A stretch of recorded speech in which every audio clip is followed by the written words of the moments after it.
Hey, good morning. I'm Jack Gately from Jack Gately Real Estate and the Online Real Estate Academy. It is 8:30 on the East Coast. Thank you so much for joining us.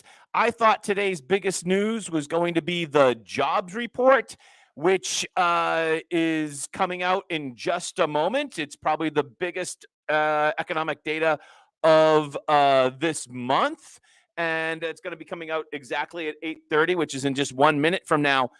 But it ends up that is going to be the second most important news for real estate today, because breaking this morning on Inman, NAR, the National Association of Realtors, says listing brokers can now offer 0% as commission. And we are going to get into this story where NAR is now saying that, hey, you know, all that objection we had to you offering 0% commission or $0 for the commission, you can do that now. And they're totally flip-flopped on this issue, and we're going to dive deep into why that actually might be. I'm going to tell you why right off the top, actually. I'm not going to keep you in suspense, because the big question has always been, will that matter? And the answer is no. And the reason why NAR is giving up on that is because they know it's always been no, it won't matter. And the Department of Justice, in their letter to the court on the Nosalek case from last week, basically said that will not be enough. Effectively, in the statement of interest that the Department of Justice sent to Judge Patty Cyrus in Boston on the Nosalek MLSPIN case, they said it would be insufficient. Now, she was snowed into thinking that she loved the rule change that would allow buyer commissions to be optional.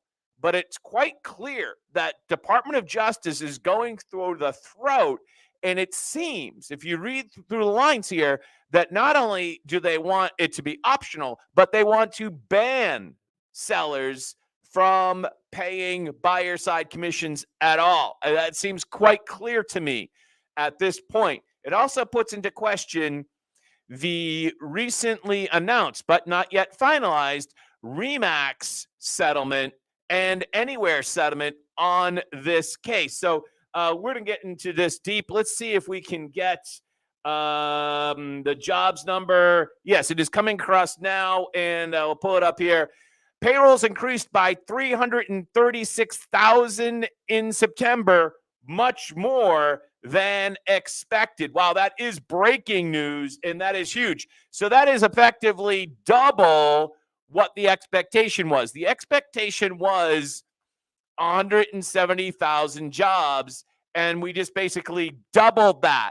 So in the weird Wall Street world that we live in, good news is bad news is good news. So this means that the economy is still hot, and that the Federal Reserve might have to increase the rate hikes in order to cool the economy, because the job of the Federal Reserve, or the mission, their strategy, is to basically cause a recession to kill inflation. And with jobs at 336, which is almost double what the expectation was, I believe if I'm looking at last month's number was 187, and now we're at 336. Whoa. Basically what this number says, and this is probably the most important economic data of the month, basically it says the Fed has not raised rates enough. And wow, I'm shocked by this number. I thought it would come in maybe like the low 200s or something. We're expected to increase by 170,000 in September, according to the Dow Jones estimate. This is a breaking story from CNBC. Payrolls increased to 336, much more than expected. Let's see what the 10-year is going to do on this. Whoa! Already, let's bring up the 10-year note. It had been hovering slightly lower than it had been hovering in the sevens, and now we are off to the races on the 10-year at 4.8. 4.8 on the 10-year, which I believe was it blinked at 4.8 a couple of days ago. But now it's solidly for. So basically, what they're saying, what the market is saying right now, is that because the job market is hot, it's much more likely that the Feds are going to raise interest rates again. And I mean, you're sitting in now, we're at 4.841. I mean, it's going up literally in front of your very eyes. You can approximately add 3 percentage points to this to get the 30-year fixed. So if we the average of the 30-year fix, so that was going to bring up the 30-year fix to someplace like, if this holds, to 7.8 or something like that, and we've been hovering around 7.7. Mortgage rates are going to 8. If you don't see that, that is what's happening here. That is most certainly what's happening. Let's see what the reaction is to stocks with this. We'll go over to the CNBC main page. Stocks are down the Dow's down 150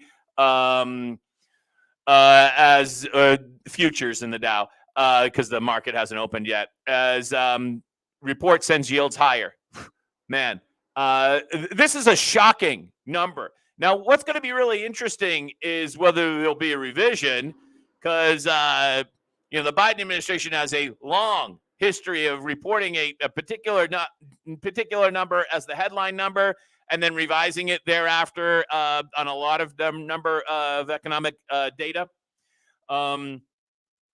Dow futures down now 200 points, but this is a double beat of the number.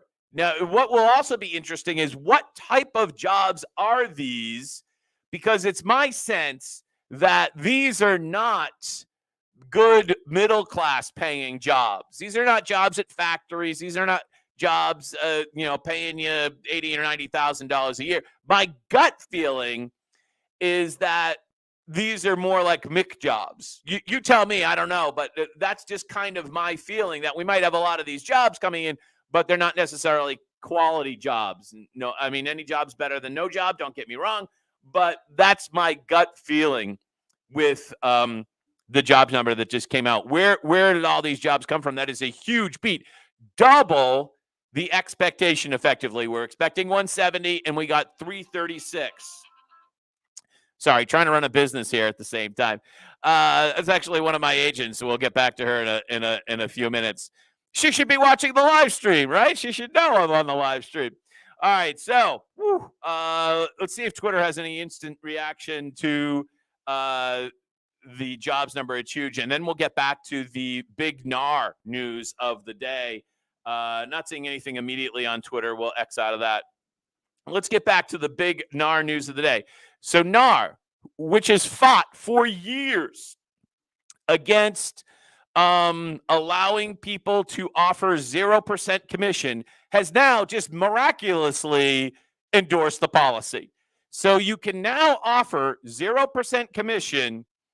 By the way, any agents in the field right now, you're going to probably want to wait until you get some type of official email, but this is the announcement from NAR. And the 500 or so MLSs that they own and or control or influence several hundred MLSs across the country, you'll now be able to offer 0% commission or $0 to a buyer agent, according to NAR. Now, here in Massachusetts, the MLSPIN, which is the largest MLS, is not owned by the Realtor Association. It's broker-owned. But their rules tend to follow almost exactly the NAR rules. So again, you're going to want to wait. If you're in the field, you're actually an agent, you're going to want to wait for some official notification from either your broker and or your MLS service. But effectively, what they're saying right now, and this is a huge reversal, a stunning admission of guilt is what the attorneys in the Sitzer Burnett, which is the major Midwest antitrust case, they're basically saying, hey, this proves that you're guilty, is what they're saying. All of this is happening, again, through the backdrop of the Department of Justice and their Nosalek statement of interest that we mentioned at the beginning of the show, where they said, and I think I'm going to bring this up directly in this article. When I scroll down, I know that's a little tough on your eyes, but trust me, this is worth it. Where they said, hold on. It's deep. They buried it here. Here it is. DOJ, zero commissions, not enough. Regardless of whether that investigation proceeds, the DOJ has made it clear that just making the offering of compensation optional by allowing 0% commission does not go far enough.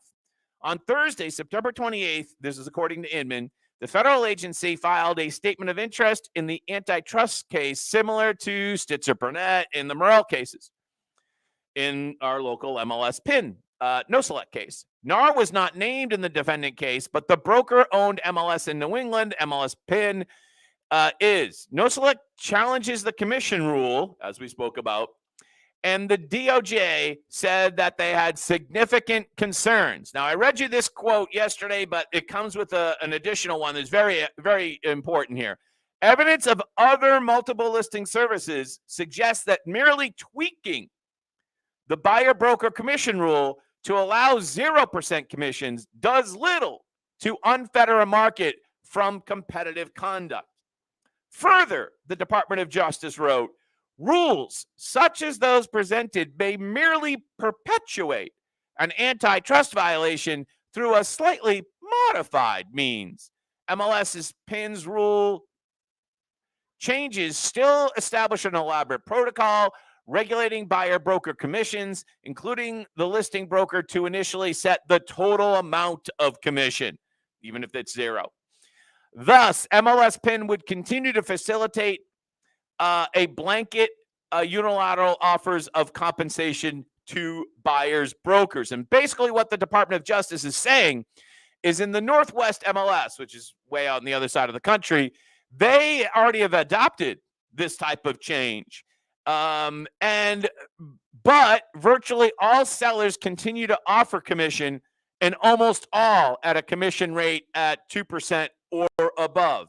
In other words, what the Department of Justice is doing is they're looking at Northwest MLS and probably also Bright MLS, which recently adopted the rule in August.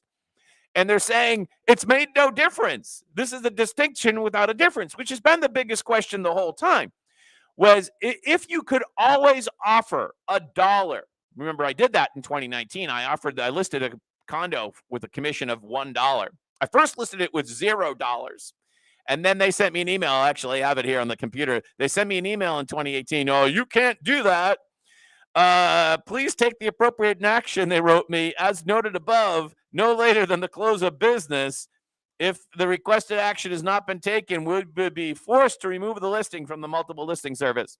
So that was in 2019 when I offered 0% commission, and I changed it to $1 after getting a written change of the listing agreement.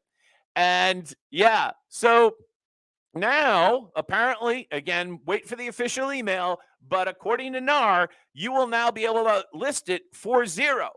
But according to the Department of Justice, from a market point of view, it's not going to make any difference, which is why anybody watching this thing can see that it appears as if the Department of Justice is going for the throat, and their strategy appears to want to ban the seller from paying the buyer side fee at all. That's the way I'm looking at it, right? This is war for the Department of Justice.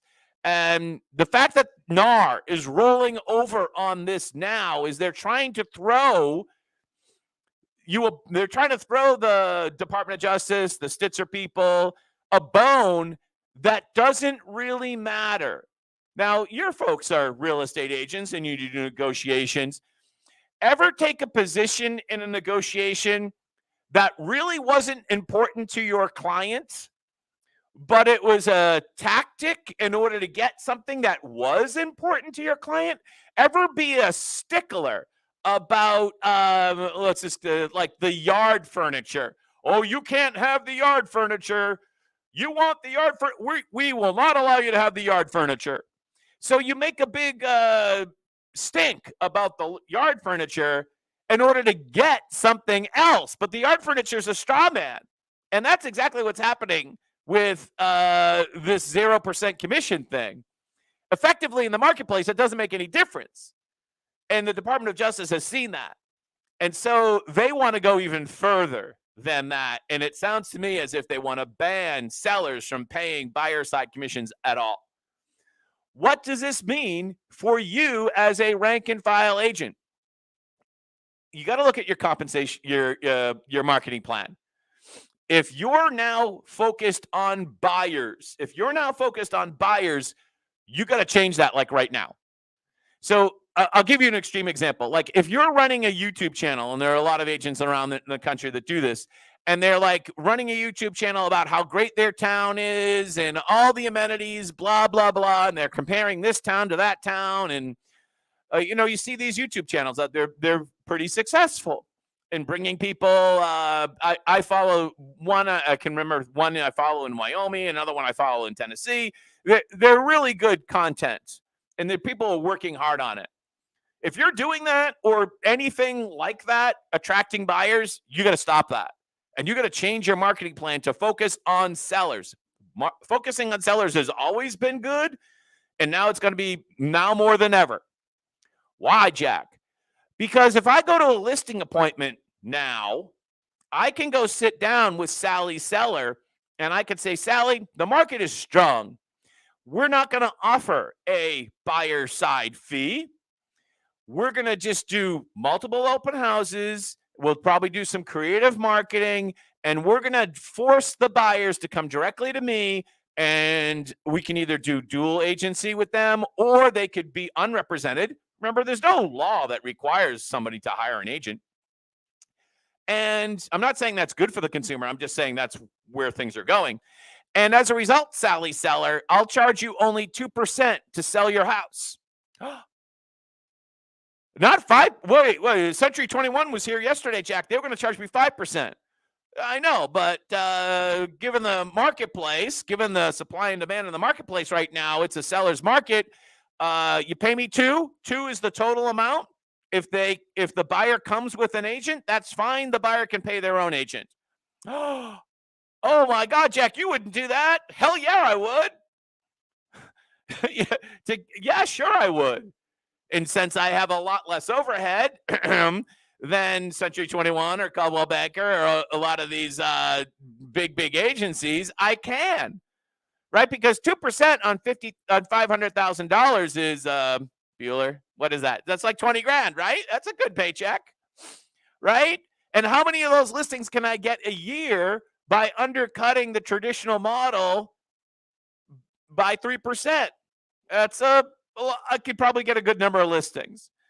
Now, if the market changes and it becomes a buyer's market, you might not be able to do that anymore.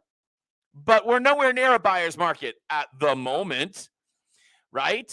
And we might be sometime next year. Who knows? But you can see how someone could totally undercut and save the consumer a boatload of money, right? This is about being pro-consumer, isn't it? I hope it is. Now, Jack, you could say that that's not good for the buyers. Well, yeah, it might not be good for the buyers, but I'm saying that's where things are going. What's old is new. In a way, if this goes through, the whole system basically kind of goes back to like the 80s when there was no buyer representation. Really. I mean, it will be a thing. It will exist as a legal structure, but it won't be common. At least that's where the direction that this is going in. All right, so that is our live stream for today. I had a great time. Thank you so much for joining us today at 8:30. The jobs number blew me away. Couldn't believe the jobs number. Just shocking. Basically double what we had otherwise expected for the jobs number. That is, let's before we break and say goodbye to each other today, let's just really quickly look at the bond number. Do we disappear on us on the screen? Here we go here. Hold on. Let's just bring it back up again to see where it's at the moment before we break on the live stream. It is still stuck at, it actually went up even more. This is a huge jump. 4.8 we'll call it 4.84. A shocker, absolute shocker. Now we're totally 4.84. And again, add 3 points to that to get your mortgage rate, basically. All right, we will keep you posted. I hope you have a great Friday, and see you next time. We'll be back live on Monday. Monday is Columbus Day, so I don't know if we'll be live on Monday, but definitely on Tuesday. All right, talk to you later. Have a great day. Bye-bye.